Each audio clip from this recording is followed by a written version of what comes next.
आज हम बात करें रेजिस्टेंस के बारे में, जो कि एक पैसिव कंपोनेंट है। रेजिस्टेंस का कार्य क्या होता है? वो करंट के फ्लो को अपोज करता है। जैसे हम लोगों के पास कोई एक लोड है, ये 2 एम्पियर करंट पे ही वर्क करता है। इसकी रेटिंग है कि 2 एम्पियर करंट पे वर्क करेगा। यदि यहाँ पे 5 एम्पियर करंट फ्लो करना स्टार्ट कर दे तो ये ब्रेक कर जाएगा। यदि हम इसे किसी सोर्स के साथ कनेक्ट करें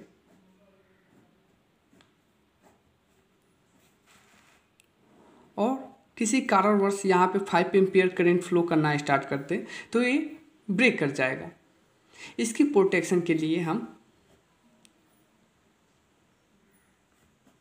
इसके सीरीज में एक रेजिस्टेंस कनेक्ट कर देते हैं,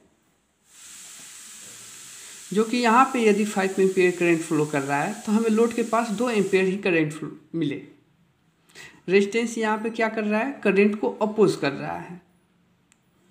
हमें जितना ज़रूरत है करंट की उतना प्रोवाइड कर रहा है रेजिस्टेंस। तो रेजिस्टेंस का कार्य क्या हुआ? ये करंट के फ्लो को अपोज कर रहा है।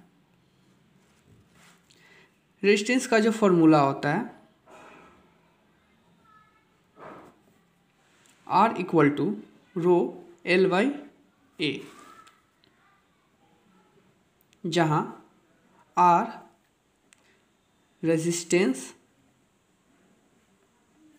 रो resistivity, L length of the conductor, A area of the conductor. यहाँ हम देख रहे हैं रेजिस्टेंस जो है वो डायरेक्टली प्रोपोर्शनल लेंथ का है। R directly proportional length. यदि हम कंडक्टर के लेंथ को घटाएं तो रेजिस्टेंस की वैल्यू भी घटेगी। यदि हम रेजिस्टेंस के लेंथ को बढ़ाएंगे तो रेजिस्टेंस की वैल्यू भी बढ़ेगी। ये दोनों डायरेक्टली प्रोपोर्शनल है। जैसे लेंथ कार्य करेगा वैसे ही मेरा रेजिस्टेंस भी कार्य कर रहा है। दोनों की वैल्यू बढ़ रही है और घट रही है एक साथ ही। यदि हम बात करें एरिया और रेजिस्टेंस में रिलेशन देखें तो रेजिस्टेंस जो है inversely proportional cross sectional area of the conductor का है। यदि कंडक्टर के एरिया को बढ़ा रहे हैं तो यहाँ रेजिस्टेंस की वैल्यू घटेगी, क्योंकि इन्वर्सली प्रोपोर्शनल रिलेशन है दोनों के बीच। यदि हम एरिया को घटाएंगे तो रेजिस्टेंस की वैल्यू बढ़ेगी। ओके, अब हम बात करेंगे ओम्स लॉ की।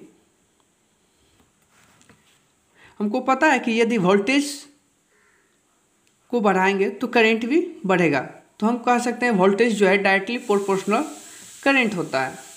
यदि हम डायरेक्टली का प्रोपोर्शनल का सिंबल को ये हटाते हैं तो यहाँ पे इक्वल टू एक कांस्टेंट वैल्यू रेजिस्टेंस आ जाएगी, जिसे हम बोल सकते हैं V equal to I and R।